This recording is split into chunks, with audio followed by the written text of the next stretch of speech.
Iran যুক্তরাষ্ট্রের হামলা পাল্টা হামলায় অস্থির হয়ে উঠেছে পুরো উপসাগরীয় অঞ্চল। এবার তেলবাহী একটি ট্যাঙ্কারে মার্কিন বাহিনীর হামলায় ৩ ভারতীয় নাবিক নিহত হয়েছেন। এদিকে এই ঘটনায় নড়ে চড়ে বসেছে নয়াদিল্লি। দুই দেশের মধ্যে দেখা দিয়েছে কূটনৈতিক উত্তেজনা। বিস্তারিত ডেস্ক রিপোর্টার।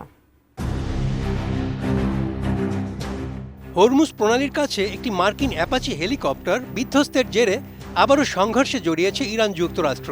ফলে গুরুত্বপূর্ণ এই নৌ বাণিজ্য পথ পুনরায় বন্ধ করে দিয়েছে ইরান। এদিকে মার্কিন নৌ অবরোধ উপেক্ষা করায় একটি তেলবাহী ট্যাঙ্কারে হামলা চালিয়েছে মার্কিন বাহিনী।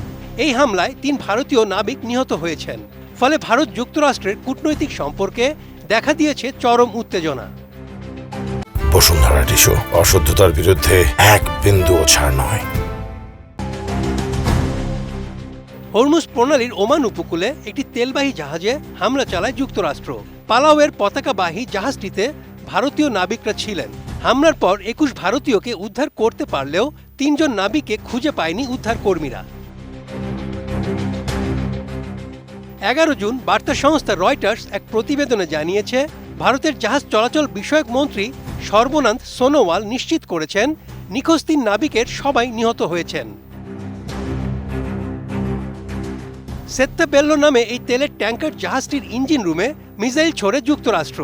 এতে সেখানে আগুন ধরে যায়। পালাওয়ের পতাকাবাহী জাহাজটিতে ২৮ জন ক্রু ছিলেন, যার মধ্যে ২৪ জনই ভারতীয়। ওমানি বন্দর সোহর থেকে ২০ নটিক্যাল মাইল দূরে হামলার শিকার হয় এটি। এরপর জাহাজ থেকে সাহায্যের আবেদন জানানো হয়। এদিকে এই ঘটনার পর নয়াদিল্লিতে নিযুক্ত যুক্তরাষ্ট্রের চার্জ দ্য অ্যাফেয়ার্স জেসন মিকোসকে তলব করেন ভারতের পররাষ্ট্র মন্ত্রণালয়ের অতিরিক্ত সচিব নাগারাজ নাইডু। ভারত সরকারের পক্ষ থেকে নাবিকদের নিরাপত্তা নিয়ে গভীর উদ্বেগ জানানো হয় এবং হামলার বিষয়ে ব্যাখ্যা চাওয়া হয়। মার্কিন সেন্ট্রাল কমান্ড বা সেনকম জানিয়েছে, ওমান উপসাগর অতিক্রমের সময় জাহাজটির বিরুদ্ধে নির্ভুল হামলা চালানো হয়।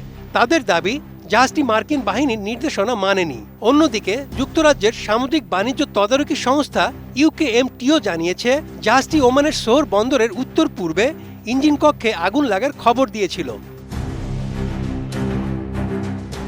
এই ঘটনার তীব্র নিন্দা জানিয়ে ভারত সরকার বলেছে, সমুদ্রপথে কর্মরত নাবিকদের জীবন ও নিরাপত্তা নিশ্চিত করা অত্যন্ত গুরুত্বপূর্ণ।